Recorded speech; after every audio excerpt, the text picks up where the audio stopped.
Hey guys, तो स्वागत है आपका कैप्टन B2 के चैनल में, जहां आज के इस वीडियो में हम लोग बात करने वाले हैं थॉर 4 से जुड़े एक अपडेट के बारे में और ये भी डिस्कस करेंगे कि लेडी सिफ एसगार्ड में क्यों नहीं थी थॉर रैग्नारॉक के टाइम पे। तो शुरुआत करते हैं थॉर 4 के अपडेट के साथ, जो कि ये है कि जेमी अलेक्जेंडर, जो कि लेडी सिफ का कैरेक्टर निभाती थी मार्वल सिनेमैटिक यूनिवर्स के अंदर, वो थॉर 4 के लिए वापस आ रही। अगर हम लेडी सिफ के लास्ट अपीयरेंस की बात करें तो अगर आप सिर्फ मूवीज देखते हैं तो वो आखिरी बार हमें थॉर 2 द डार्क वर्ल्ड के अंदर देखने को मिली थी, और अगर आप टीवी सीरीज भी फॉलो करते हैं मार्वल की तो एजेंट्स ऑफ शील्ड के सीजन 2 के एपिसोड 12 के अंदर वो हमें आखिरी बार देखने को मिली थी, जिसके एंड में वो बायफ्रॉस्ट के थ्रू अर्थ से वापस एसगार्ड चली जाती है। उसके बाद से वो हमें थॉर 3 में यानी कि थॉर रैग्नारॉक में दिखने वाली थी पर नहीं दिखी थी, जिसका सबसे बड़ा कारण ये था कि वो ब्लाइंड स्पॉट की शूटिंग कर रही होती है, जिसके वजह से वो थॉर रैग्नारॉक में नहीं नजर आती है। और ऐसा कहा जा रहा था कि अर्ली ड्राफ्ट में वो आने वाली थी और वो अगर आती भी तो वो वॉरियर 3 के जैसे ही वहां पे बेमौत मारी जाती।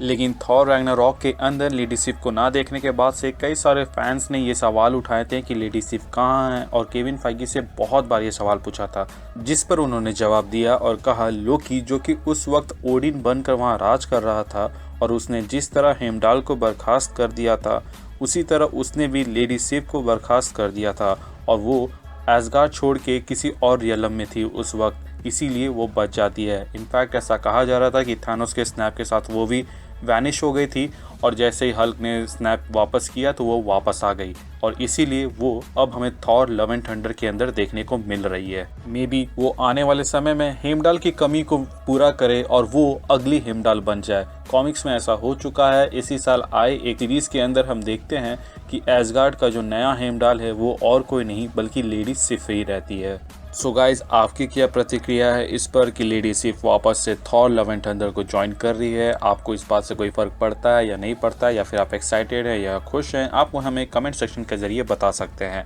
और ऐसे ही मार्वल से जुड़े अपडेट्स के लिए हमारे चैनल को सब्सक्राइब करना ना भूलें, एंड प्लीज़ चेक कि आपने बेल आइकन दबाया है या नहीं। अगर दबाया है तो वेल एंड गुड, और अगर नहीं दबाया है तो दबा दे, ताकि जब भी मैं कोई वीडियो डालूँ उसका नोटिफिकेशन आपको जाए। इसके अलावा हमारे चैनल का एक छोटा सा मोटो है, लोगों की मदद करें, अपना ख्याल रखिए एंड कीप मूविंग फॉरवर्ड का रड लगाकर आगे बढ़ते रहें। Thank you for watching this video, stay tuned.